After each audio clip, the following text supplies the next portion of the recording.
Beats of Life with Yashika.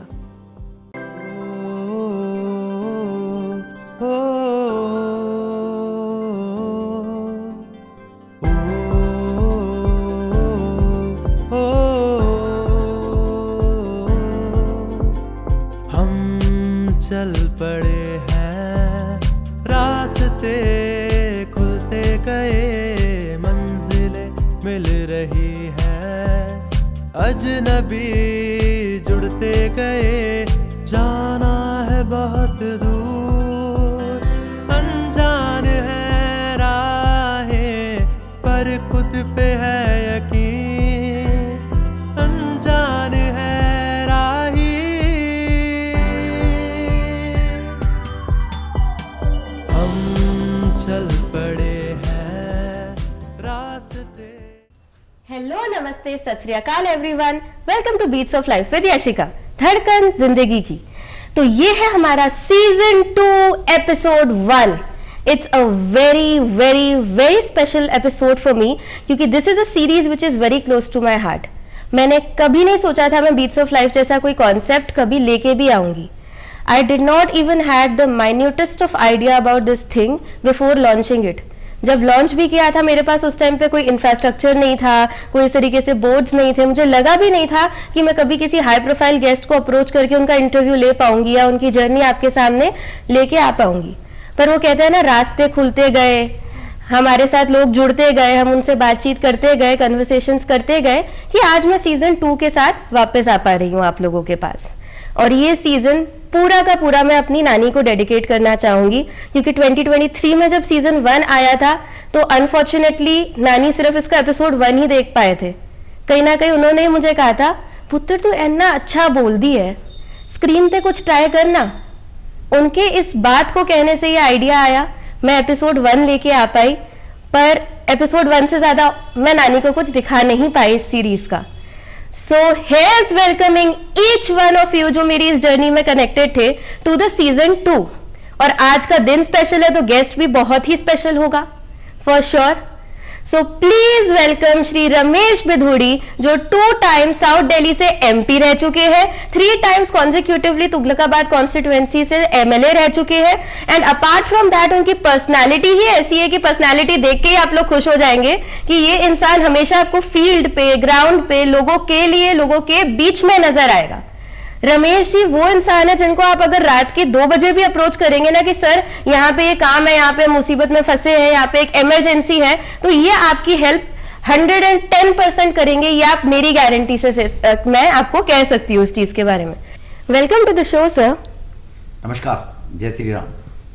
तो अब सीधा जनता को ज्यादा इंतजार ना कराते हुए मैं अपने पहले क्वेश्चन की तरफ बढ़ूंगी, since we have come back after a long time season 2 के एपिसोड 1 के साथ, एंड लॉन्च एपिसोड है और आप जैसी एक पर्सनालिटी हमारे सामने है, तो लोग बहुत एक्साइटेड होंगे कि मैं पहला क्वेश्चन क्या लेके आने वाली हूँ। So the question is, what made you join politics? क्योंकि एक जब ये डिसीजन आता है तो कोई ना कोई एक थॉट हमारे दिमाग में ऐसा जरूर आता है कि यार यही करना है। तो वो यार यही करना है मोमेंट क्या था जब आपने पॉलिटिक्स को ज्वाइन करने के बारे में डिसाइड किया? नहीं, ऐसा कुछ नहीं था कि यार यही करना है। मेरी फैमिली बैकग्राउंड सामाजिक सेवा के रूप में पहचानी जाती रही है। मेरे फादर सेवा भाव से काम करते रहे हैं। मेरे गांव के अंदर आर्य समाज मंदिर है, स्कूल है, हॉस्पिटल है, मेरे फादर की डोनेटेड लैंड के ऊपर बने हुए हैं, पैतृक जमीन के ऊपर। तो पैतृक संस्कार हैं और राष्ट्रीय स्वयंसेवक संघ, स्वयंसेवक होने के नाते से वहाँ से संस्कार लिए हैं, राष्ट्र का निर्माण और व्यक्ति का निर्माण। तो इसीलिए शेड्यूल कास्ट सीट हमारे यहाँ रिजर्व थी हमेशा से, जब से देश आज़ाद हुआ, जहाँ मैं पैदा हुआ। लेकिन क्योंकि स्वयंसेवक होने के नाते से, फिर विद्यार्थी परिषद में काम करने से, तो सामाजिक रूप में काम करते थे। कभी सोचा नहीं था कि हम चुनाव भी लड़ेंगे, लेकिन समाज की सेवा करनी है तो उसी से ही कोइंसिडेंटली लगा लो कि बस धीरे धीरे पॉलिटिक्स की तरफ आ गई कि सीट जनरल हो गई 93 में। 1993 में तुगलकाबाद जहाँ मैं पैदा हुआ हूँ, तो पुराना परिवार होने के नाते से संघ परिवार ने, भारतीय जनता पार्टी नेतृत्व ने हमें चुनाव लड़ा दिया 1993 में। चुनाव लड़ाने के बाद बस फिर वो चुनाव हम लूज कर गए, क्योंकि वो सीट ट्रेडिशनल कांग्रेस की कही जाती थी। लूज कर गई तो फिर एक मन में ठाना कि नहीं, अब फिर पॉलिटिक्स ही करनी है। लोगों ने क्यों हमें रिजेक्ट किया, इस मानसिकता को लेकर आगे बढ़ते चले गए।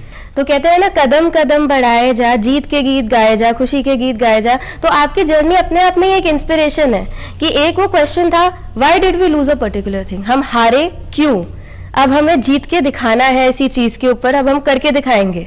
तो वो एक रीजन को समझना कि पब्लिक ने आपको क्यों रिजेक्ट किया, और फिर उसके बाद रिजेक्शन से जीत की तरफ जाना, ये अपने आप में बहुत बड़ी बात है। क्योंकि बहुत लोग बहुत जल्दी हार मान लेते हैं, गिव अप कर लेते हैं, and that spirit to never give up is something जो आने वाली पीढ़ी को भी मिलनी चाहिए, यंगस्टर्स को भी मिलनी चाहिए।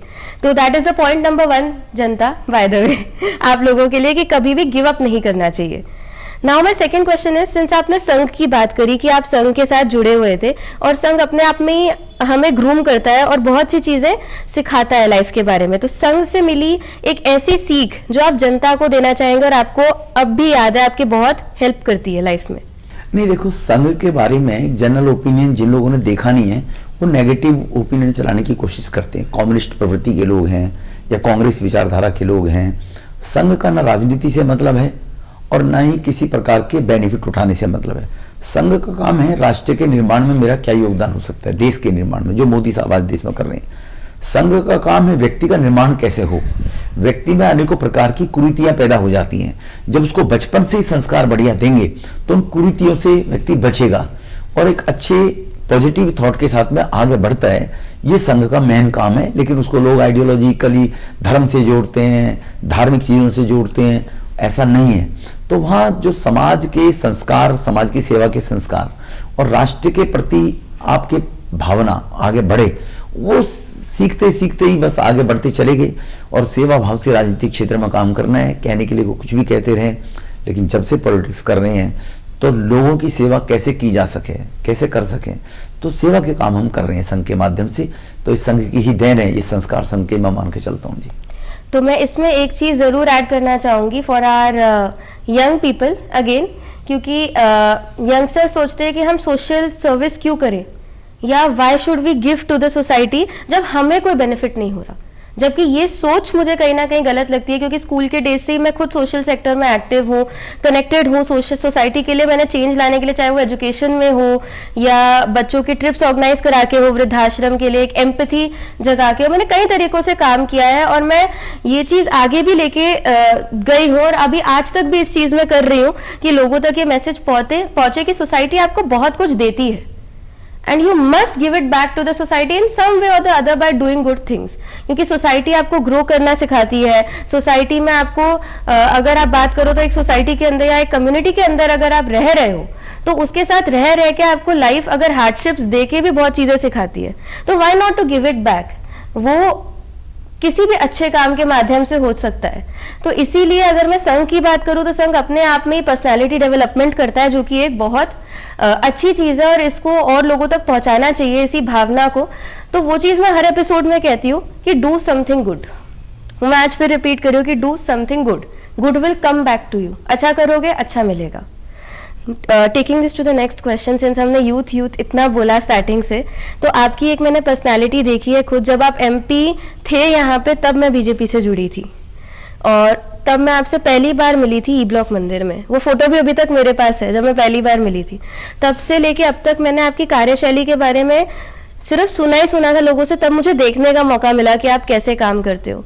चाहे फिर वो कोविड में एक ऑक्सीजन प्लांट जो पूर्णिमा सिटी हॉस्पिटल में है वो आपके द्वारा लगाया गया था, जो लोगों के बहुत काम आया जब ऑक्सीजन के लिए त्राही थी उस टाइम पे। चाहे फिर वो डायलिसिस यूनिट बनवा के हो या सीनियर सिटीजन्स क्लब बनवा के हो, मैंने हमेशा आपको काम करते हुए देखा है। चाहे फिर वो रात के 12 भी बज रहे हो, आपके कभी सोशल मीडिया पे अपडेट्स आते थे किसी काम के, कुछ मैं देखती रात के 12 बज रहे हैं, रात के 1 बज रहे हैं, अपडेट आ रहा है काम करने का, और मैं कहीं ना कहीं इंटरनली इंस्पायर होती रहती थी उस चीज़ों से। फिर जब आपसे मिलने का मौका मिला, काम करने का मौका मिला, चाहे वो अभी रिसेंट इलेक्शन में हो या एमपी के टाइम पीरियड में हो, तो मैंने देखा कि you are a pure hard worker. आप बस ये देखते हो कि काम किस तरीके से हो सकता है, आप ये नहीं देखते कि मेरे पास काम कराने के लिए क्या नहीं है। आप ये फोकस करते हो कि आप कहाँ से कोई रिसोर्स जनरेट कर सको और पब्लिक का काम हो जाए। और ये चीज़ मुझे अपने आप में बहुत अच्छी लगी and I just want to ask कि क्या आप यंगस्टर्स को क्या टिप देना चाहेंगे about hard work and its importance in life? देखो, स्वामी विवेकानंद जी यूथ के आइकॉन रहे हैं और स्वामी विवेकानंद जी ने भी कहा है कि मंजिल पर पहुंचे तक विश्राम कैसा, चलते रहो। और एक डेडिकेशन के साथ में जब तक आप अगर किसी कार्य के लिए संकल्पित हैं, मैंने ये काम करना है, और उसमें अगर आप ब्रेक नहीं देंगे, बीच में थॉट भी लेकर नहीं आएंगे इस सोचने, तो 100% आपको सफलता मिलेगी। दूसरी बात, हम अपने जीवन के अंदर जो भी व्यक्ति जीवन जीता है, वो चाहे पेरेंट्स हो अपने बच्चों के लिए, चाहे बच्चे हो, हर आदमी चाहता है मेरा वैभव बढ़े, मेरा यश बढ़े, मेरी कीर्ति बढ़े, हर आदमी चाहता है। तो वो बगैर हार्ड वर्क के असंभव है, हो ही नहीं सकता। बहुत से लोग शॉर्टकट लेने की कोशिश करते हैं, लेकिन शॉर्टकट से आपको उतना वैभव यश नहीं मिलेगा। लोग सब देखते हैं, सब जानते हैं। तो आपको अपने यश को बढ़ाने के लिए, वैभव को बढ़ाने के लिए विदाउट ब्रेक काम करना पड़ेगा। जब आप विदाउट ब्रेक काम करेंगे, उस संकल्प को पूरा होने से पहले रुकेंगे नहीं, तो 100% आप सक्सेस होंगे। तो यूथ को यह मान लेना चाहिए कि एवरीथिंग इज पॉसिबल। दुनिया में कोई भी चीज असंभव नहीं है, लेकिन आदमी अगर मन से ठान ले और उसको अंत तक पहुंचने में रुकावट पैदा ना होने दें। स्वामी विवेकानंद जी की उसी पंक्ति को लिखते हुए कि मंजिल तक पहुंचने से पहले विश्राम कैसा, मंजिल पर पहुंच जाए तो विश्राम करे आदमी। तो इम्पॉसिबल जो वर्ड है in itself says I am possible. अगर उसको आप डिकोड करो तो इम्पॉसिबल खुद ही कह रहा है मैं पॉसिबल हूं। तो यंगस्टर्स को आपसे ये चीज सीखनी चाहिए कि काम करते चलो करते चलो। वो कहते हैं ना, कर्म करते चलो, फल की इच्छा मत रखो उस टाइम पे। तो आप अपना कर्म करो, आप काम करो, आपको जरूर इन रिटर्न कुछ ना कुछ एंड में अच्छा ही मिलेगा। चाहे फिर आप उससे कुछ सीख जाओगे या तो आप जीत जाओगे, या तो सीख जाओगे या तो जीत जाओगे। मेरा ये माइंडसेट है कि मैं काम करते चलूं, अब उसके एंड में जो होगा वो एंड में देख लेंगे। देखो, सीखना ही जीतना है। जीवन में अंतिम समय तक आप हमेशा सीखते हो, आप ट्राई करो, और सीखते हो तो इसीलिए आप आगे आने वाले टाइम में जीतते हो। तो जीवन के अंदर ये मान लेना चाहिए कि मैं जिंदगी में जो भी आगे करूंगा उसको सीखते हुए आगे बढ़ूंगा तो मैं जीत भी जाऊंगा जी। ये मानसिकता बनाकर हम लोगों को रखनी चाहिए, और अगर ये मानसिकता बनाकर रखेंगे तो 100% हम हर चीज को जीत सकते हैं। तो एक तो दुनिया में कोई भी आपको इंस्पायर करे, कहीं कुछ देखने को मिले, तो वहां से आपको कुछ ना कुछ सीखने को मिलेगा। वो सीखने को मिलेगा इस व्यक्ति ने इस क्षेत्र में क्या बेटर किया है, उसको आप पकड़िए, उसको पकड़ के उसको फॉलो करने की कोशिश कीजिए। मेरी फैमिली में कोई पॉलिटिक्स में था ही नहीं। मैं अपने पार्टी के लीडर्स को देखते हुए, उनकी वर्किंग को देखते हुए, माने अडवाणी जी की वर्किंग मैंने देखी, कोहली जी की मैंने वर्किंग देखी, ओपी कोहली हमारे थे जी, प्रमोद महाजन जी से मैंने बहुत कुछ सीखा, उनके साथ हम कार्यकर्ता होने के नाते काम करते रहे। फिर आनंद कुमार जी से मैंने बहुत सीखा, और अब हमारे देश के प्रधानमंत्री मोदी साहब और अमित जी, उनके पास तो सब कुछ सिखाने ही सिखाने के लिए। आप ये देखिए, देश के प्रधानमंत्री 16-17 घंटे काम करते हैं और कमिटमेंट के साथ में करते हैं कि ये चीज प्राप्त करनी है, तो करके रहते हैं। तो उसके पीछे हमारे वेद जो हैं, पुराण जो हैं, उन्होंने, भगवान श्री कृष्ण जी ने गीता में कहा है कि आपका काम केवल कर्म करना है, फल मेरे ऊपर छोड़ दो। ये सौभाग्य हम सनातनियों को मिला है कि हमारे वेदों के अंदर ये गीता में विद्यमान है कि कर्म करिए जो आपने कहा है, तो फल मिलेगा ही मिलेगा, वो मेरे ऊपर छोड़ दो आप। ये चीज में मैं बहुत ज्यादा बिलीव करती हूँ कि सीखना। और मैं बहुत नई हूँ, अभी मैं बहुत यंग हूँ, मैं ये नहीं कहूँगी मैं बहुत सालों से देख रही हूँ। पर जब मैंने बीजेपी को ज्वाइन किया था, बहुत इनिशियल टाइम था वो मेरा पार्टी के अंदर, तो मैंने एक तो मोदी जी से और दूसरा आपसे और भी कुछ लोग हैं जिनसे मैंने काफ़ी कुछ चीज़ें सीखी। और मैंने मेनली ये देखा कि हार्डवर्क, प्रधानमंत्री जी से भी वही देखा, आपसे भी वही देखा कि काम करते चलो, कुछ ना कुछ अवश्य एंड में या तो आप सीखोगे या तो आप जीतोगे।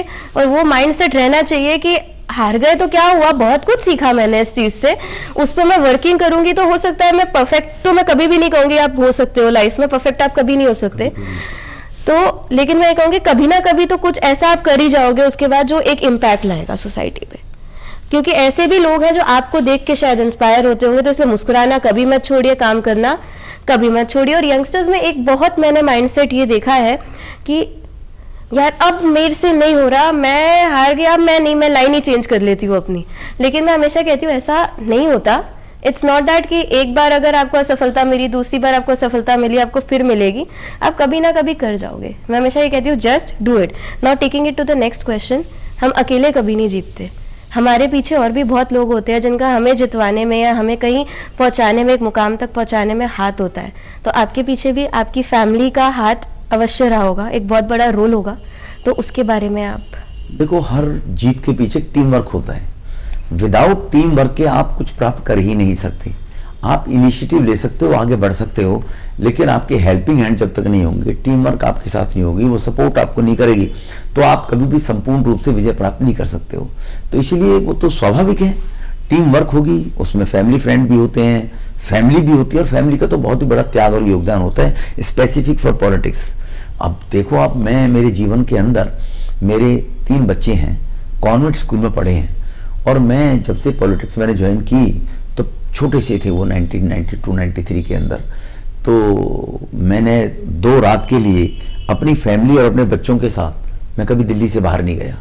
क्या उनकी समर वेकेशन, विंटर वेकेशन होती होंगी, उनके पेरेंट्स बच्चों को लेकर जाते होंगे, वो जरूर पूछते होंगे तुम विंटर वेकेशन में कहाँ गए, लेकिन मेरे बच्चों को लेकर मैं कभी विंटर वेकेशन और समर वेकेशन में कभी नहीं 2 रात के लिए बाहर गया, क्योंकि फील्ड में ही लोगों की इतनी समस्याएं, इतने काम होते थे कि अगर मैं 2 दिन के लिए प्लान करूंगा तो फिर कोई काम आके अड़ जाता था, कहीं ना कहीं कोई ऐसी प्रॉब्लम, तो फिर मैं उसको कैंसिल कर देता था।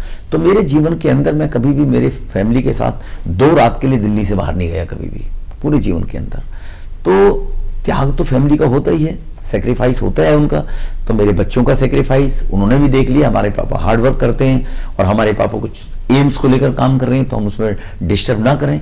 तो मेरे बच्चों ने भी मुझे कभी डिस्टर्ब करने की कोशिश नहीं की, जिद नहीं किया कि नहीं हम तो वहाँ जाना है और आपके लिए हम पहले हैं, काम बाद में है।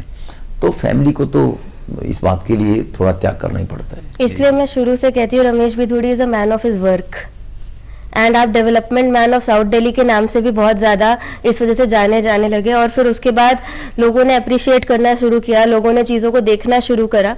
अभी आई थिंक 2 दिन पहले ही मेरी किसी से फ़ोन पे कन्वर्सेशन हो रही थी, वो कह रहे थे कि तुम रमेश भिथुड़ी जी को इतना मतलब उनके बारे में इतनी तुम पोस्ट कर रही हो सोशल मीडिया पे, इतना तुम कर रही हो, ऐसा क्या है उनमें?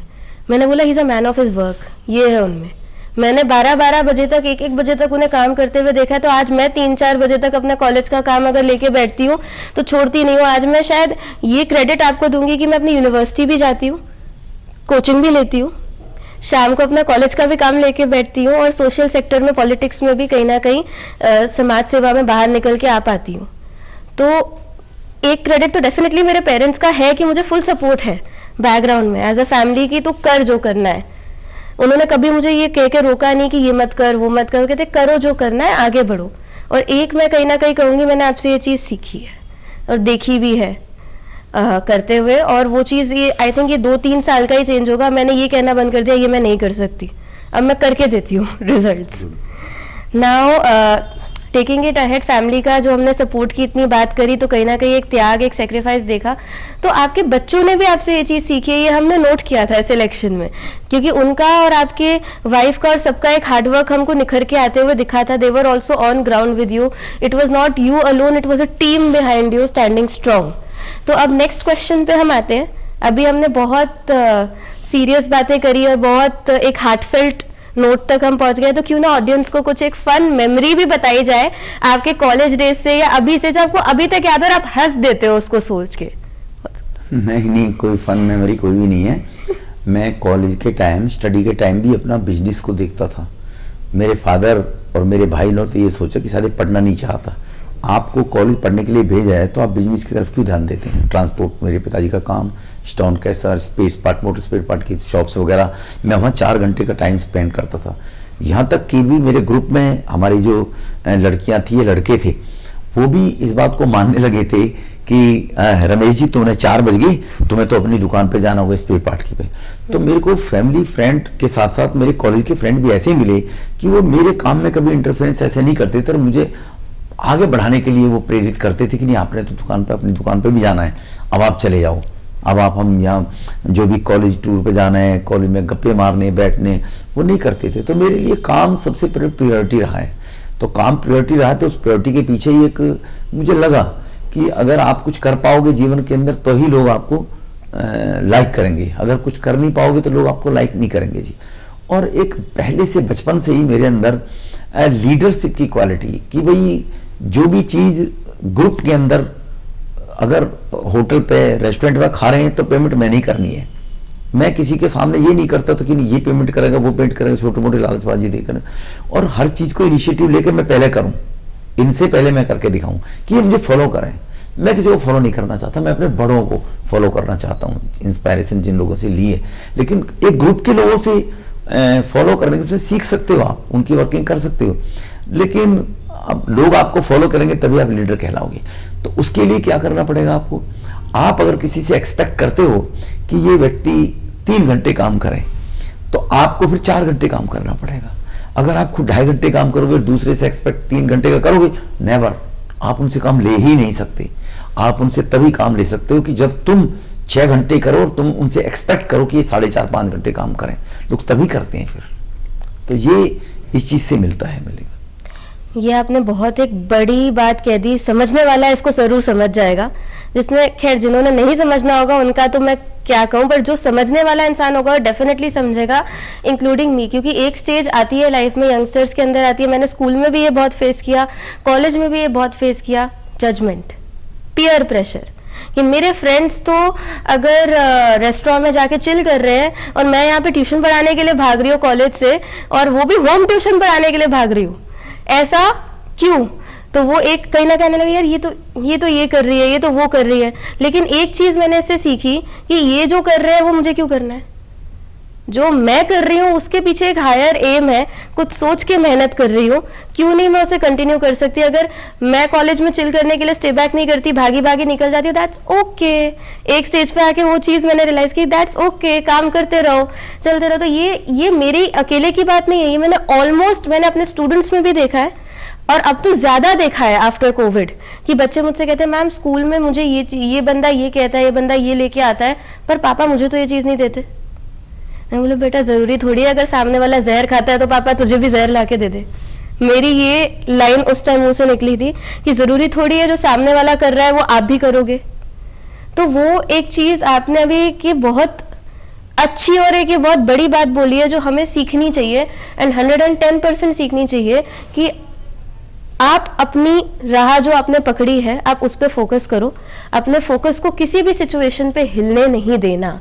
क्योंकि अगर आप कुछ बनना चाहते हो उसके लिए काम तो करना पड़ेगा, काम नहीं करोगे तो कुछ नहीं बन पाओगे इन फ्यूचर। देखो फन की अगर मैं बात करूं, मैं कॉलेज के टाइम में जब मैं पढ़ाई करता था, मैं भगत सिंह कॉलेज से पढ़ा हूँ, कालका जी से बीकॉम मैंने की है। तो ग्रुप में लड़कियां भी होती थी, एक लड़की बहुत ज़्यादा मेरे को बहुत इम्प्रेस थी मेरे पे वो, और उसने भी मुझे बहुत कुछ सिखाया, उस लड़की ने भी, कि मैं कभी भी आलस करने की कोशिश करता था। हम कभी भी चलो आज वहाँ रेस्टोरेंट में पालिका बाजार जाते हैं, जीन्स खरीद के लेके आएंगे, यू स्पेशल उस टाइम में बस बन जाती थी, चलो यू स्पेशल लेकर चल रहे थे। No no no no Ramesh, आपको दुकान पर जाना है ना, ये फालतू की बात है, मत करो। और तो ऐसा कुछ फ्रेंड सर्कल भी जब बन जाता है ना अच्छे लोगों का, उससे भी आदमी को इसका लाभ मिलता है। और बाद में तो स्थिति ऐसी बन गई थी कि वो हमारी फैमिली बैकग्राउंड गांव के रहने वाले अंतोत्कतवा, उसने ये भी सोच लिया कि शायद मैं शादी करूंगी तो रमेश के साथ ही करूंगी। तो मैंने कहा हमारे में तो पॉसिबिलिटी हो ही नहीं सकता। तो मुझे लगा हो आप इसलिए मेरे को ज़्यादा इस बात के लिए प्रवोक करते थे कि मैं काम करूं, ये करूं, वो करूं। तो ऐसा नहीं है। तो ये कहीं ना कहीं सोसाइटी भी मिल जाती है, समय भी होता है, कुछ मुकद्दर में भी ऐसे लोग तुम्हें मिल जाते हैं जो तुम्हें आगे बढ़ाने के लिए प्रेरणा देते हैं, चाहे वो तुमसे जूनियर ही क्यों ना हो, छोटे हो ना, वो भी प्रेरणा देते हैं। तो उन्होंने भी मुझे इस बात की प्रेरणा दी, इस बात को लेकर। यही चीज मैंने भी शायद अपने पीयर्स में रह के सीखी कि नहीं, मेरे को काम करना है, दैट्स इट, मुझे फोकस्ड रहना है। शायद तभी कहीं ना कहीं आई डोंट नो मेरे बहुत चीजें रही, चाहे फिर वो बीट्स ऑफ लाइफ रहा, कुछ भी रहा, तो वो होता है ना, खुद करना है जो भी करना है अपने लिए। तो वो एक स्पिरिट लेके मैं चल रही थी, इसलिए शायद रुकी नहीं, और इंस्पायर भी हुई, काफ़ी लोगों से सीखा भी, काफ़ी लोगों से 2 मिनट सोचा कि बैक फुट ले लूँ, लेकिन नहीं, फिर फ्रंट फुट पे आ गई। वो एक चीज़ होती है अंदरूनी। Now let's move on to the next very serious question now, कि अब बीजेपी की सरकार दिल्ली में बन गई है, तो जो हमारी गई पार्टी है, जो पिछली पार्टी यहाँ पे रही फॉर 10 ईयर्स, तो उनसे कहीं ना कहीं बहुत इश्यूज जनता के रहे कि जनता अब चेंज चाहती थी इस बार, चाहे फिर वो डेवलपमेंट के बारे में हो, रोड्स के बारे में हो, या गार्बेज के बारे में हो, या क्लीनलीनेस के बारे में हो, हाइजीन, सैनिटेशन, हेल्थ, बहुत से कंसर्न्स उनके साथ उन्हें रहे कि ये नहीं हुआ, जो अब वो उम्मीद कर रहे हैं कि हो काम उनका, इसलिए वो बीजेपी को लेके आए for change, for good governance. तो आपके अकॉर्डिंग अब बीजेपी का फ्यूचर प्लान क्या रहेगा इस चीज को लेके, दिल्ली को लेके? देखो, मोदी है तो मुमकिन है। मोदी जी के पास विजन है और विजन का भंडार है, और केवल दिल्ली के लिए, देश के लिए, पूरी दुनिया के लिए विजन है मोदी साहब के पास। और मोदी साहब ने सब चीज़ें अपने हाथ में ली हैं ये, और मोदी साहब ने सब चीज़ें अपने हाथ में लेने के बाद कमिटमेंट के रूप में हमारे गृह मंत्री अमित शाह जी ने, राष्ट्रीय अध्यक्ष जी ने इसको आगे बढ़ाने का लोगों को एश्योर किया है। तो लोगों को ये विश्वास हो गया कि मोदी जी कर सकते हैं, चाहे गार्बेज के बारे में हो, टूटी सड़कों के बारे में हो, चाहे पॉल्यूशन के बारे में हो, या यमुना नदी किस प्रकार से एक गंदी नाले की तरह रूप में ले लिया हो पिछले 20 साल में। तो इस सबको ठीक करने के लिए विजन है मोदी साहब के पास, और पहले ही 100 डेज का प्लान बनाकर अफसरों को दे दिया गया है अमित शाह जी ने कि 100 डेज के अंदर हमने ये काम पूरे करने हैं। तो दिल्ली में आपको कहीं ना कहीं बदलाव नजर आएगा 70%। 100% मैं इसलिए नहीं कह सकता हूँ, टाइम लगता है हर चीज के अंदर। मोदी साहब की गवर्नमेंट 2 के अंदर बहुत प्रोजेक्ट फाइनल हुए हैं, 1 में नहीं हो पाए थे, 2 में फाइनल हो गए हैं, और अब 3 के अंदर मोदी साहब जा रहे हैं। तो नेचुरल है विकसित भारत की तरफ हम आगे बढ़ रहे हैं। अब विकासशील भारत को तो 10 साल पीछे मोदी साहब ने बहुत आगे कर दिया है। तो दिल्ली के अंदर भी जो लोगों को एक्सपेक्टेड है, लोगों को एक्सपेक्टेशंस है, वो 70% कंप्लीट हो जाएंगे सारे के सारे काम जो विजन के अंदर दिए, और बाकी वो पाइपलाइन में अंडर कंप्लीट होने में 2 साल लग सकते हैं बाद में, लेकिन ऑन गोइंग होंगे, वो चल रहे होंगे प्रोजेक्ट। वो यमुना जी का मामला हो, ये 3-3, 4-4 साल के प्रोजेक्ट नहीं है, लेकिन यमुना जी भी 70-80% ठीक हो जाएगी, देखने को मिलेगी आपको जी, और पॉल्यूशन से भी आपको निजात मिलेगी। तो दिल्ली लोगों की इच्छा के अनुसार, जो मोदी साहब ने कहा है, जो आपदा थी जो चली गई, और रियली में वो चुनाव के लिए आपदा नहीं थी, आपदा ही थी। आप देखिए 4th फेज की मेट्रो 2012-13 में 16 में शुरू होनी थी, सॉरी केजरीवाल ने शुरू नहीं होने दी थी, आज तक पैसा नहीं दिया Aerocity Tughlakabad to Aerocity को, केजरीवाल आज तक केवल उसकी अप्रूवल दी बस। ये डिसीजन लेना पड़ा शहरी विकास मंत्री जी को उस टाइम, हरदीप पुरी जी को, कि गवर्नमेंट अपने लेवल पर अकेले जाएगी। गडकरी साहब ने नेशनल 822 एलिवेटेड रोड बनाने की बात कही, 10,000 करोड़ रुपए मैं लगाऊंगा। सत्येंद्र जैन ने अप्रूवल ही नहीं दी, जो उस टाइम पीडब्ल्यूडी मंत्री थे केजरीवाल की शय पर।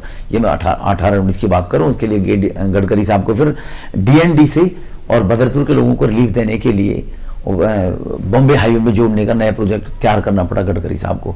ऐसे बहुत प्रोजेक्ट थे जो इस सरकार की हठधर्मी के कारण, केजरीवाल की हठधर्मी के कारण 52,000 फ्लैट्स गरीब लोगों के बने हुए थे, जो बनकर 12-13 में तैयार हो गए। वो पैसा बर्बाद होगा, JNNURM की पॉलिसी से बनाए गए थे वो पैसा बर्बाद हो गया, वो फ्लैट खंडर बन गए हैं। अब उन गरीब लोगों को मकान दे दिए जाते, जिनकी इच्छा थी वो लेते उनको जी, वो आज रह रहे होते। तो गरीब लोग नार के जीवन जी रहे हैं, झुग्गी झोपड़ी में, आप अपने शीश महल बना रहे हो। अब मोदी साहब के टाइम में ये नहीं होगा। तो आपदा केजरीवाल ने अपने केवल इसलिए कि मैं ही रहूं, सेंट्रल गवर्नमेंट की बड़ी योजनाएं थी, गरीबों को राहत देने वाली, आयुष्मान भारत योजना थी, नहीं लागू की केजरीवाल साहब ने। गरीब ऐसे मेरे पास सैकड़ों लोग हैं जो बगैर इलाज के लोगों ने अपना दम तोड़ दिया। अभी चुनाव की ड्यूरिंग द इलेक्शन पीरियड एक झुग्गी झोपड़ी है, कर्पूरी ठाकुर के वहां के प्रधान थे, इसलिए उनकी जान चली गई, उनके पास पैसे नहीं थे, और EWS में उनका एडमिशन नहीं हो पाया बेचारे का, दर के अस्पताल ठोकरे खाते रहे, हार्ट अटैक हो गया, डेथ हो गई उनकी। ऐसे बहुत केस हैं जो मैंने अपनी आंखों से जाते हुए देखे हैं। तो डेवलपमेंट का विजन मोदी साहब के पास है, हर चीज का है हमारे पास, और वो कंप्लीट होगा आने वाले 5 साल में। और वो तो हमें कंट्री में कहीं ना कहीं बहुत क्लियरली दिख रहा है।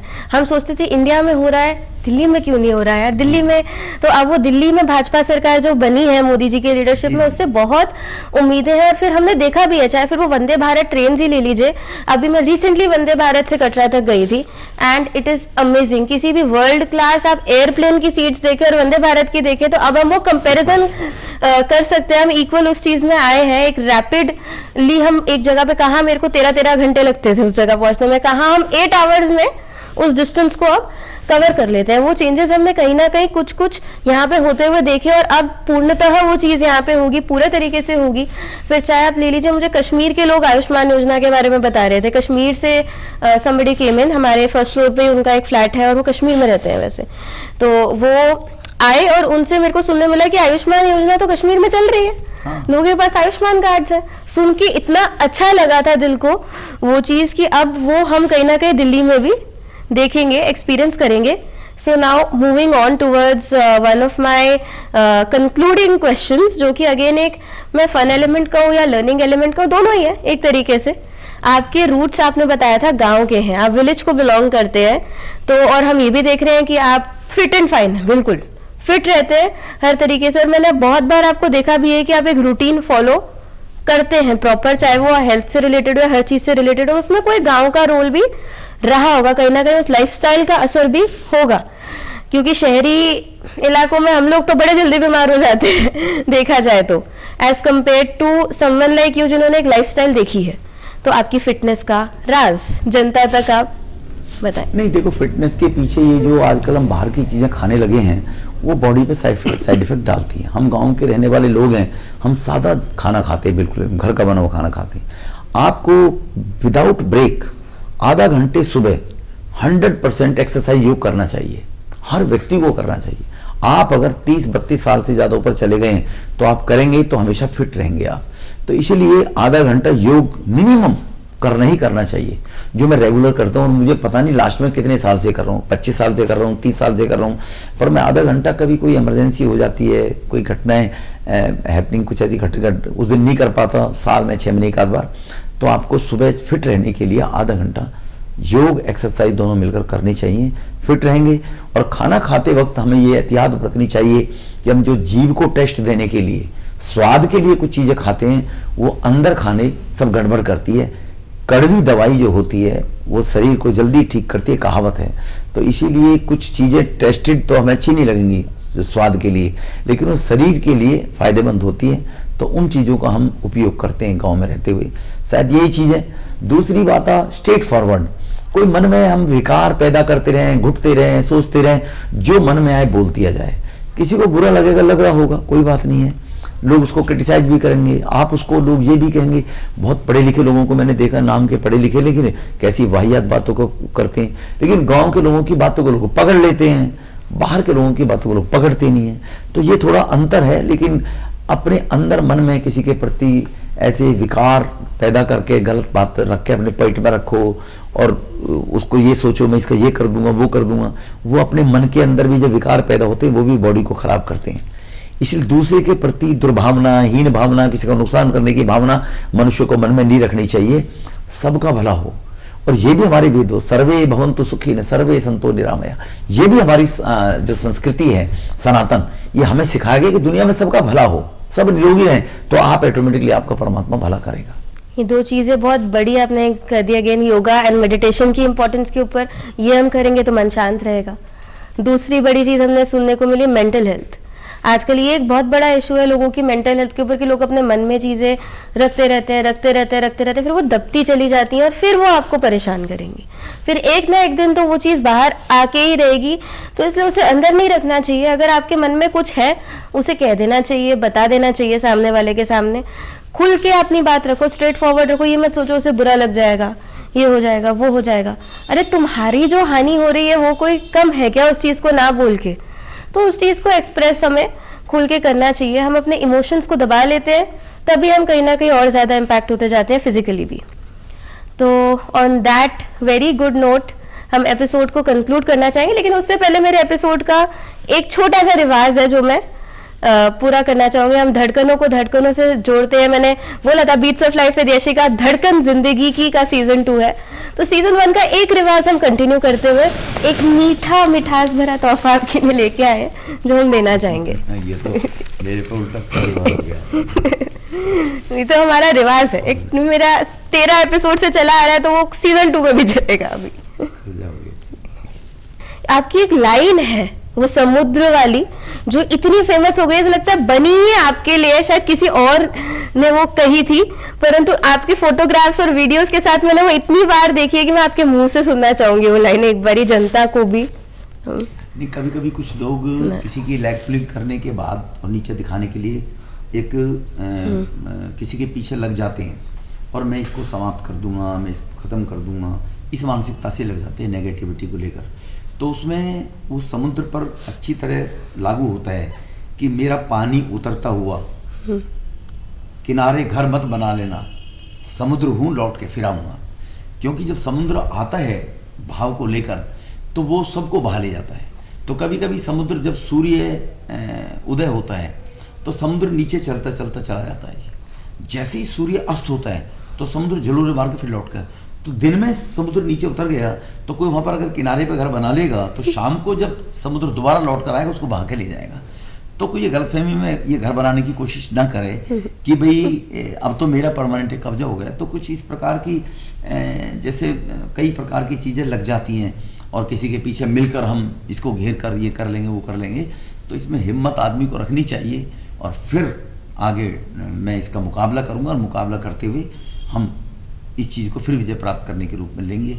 वो इस प्रकार की ये मोटिवेटेड लाइनें हैं, जब किसी ने कहा है तो मोटिवेट करती हैं लोगों को जी। तो इसलिए मुझे भी ये चीज़ें मोटिवेट करती हैं। कोई बात नहीं, हम सेकंड दोबारा अटैम्प्ट करेंगे, थर्ड अटैम्प्ट करेंगे और मोहम्मद गौरी से सीख लेना चाहिए। एक चींटी को देख कर ही 19 बार 17 बार कितनी बार वो चढ़ती है गिरती है चढ़ती है गिरती है, अंत में वो जीत जाती है।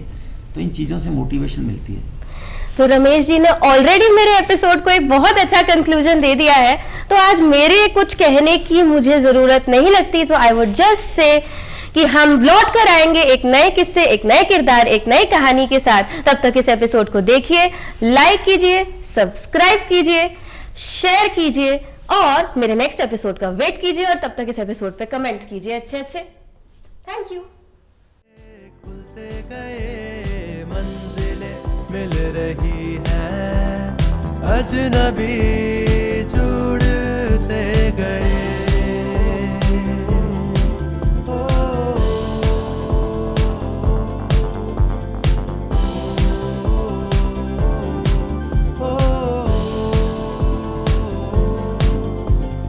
आज यहाँ बातें होंगी जो कल बनेगी मिसाल। कल ये बातें लिखेंगी किसी का सफर। करना है कुछ ऐसा जिसके रह जाएंगे निशान।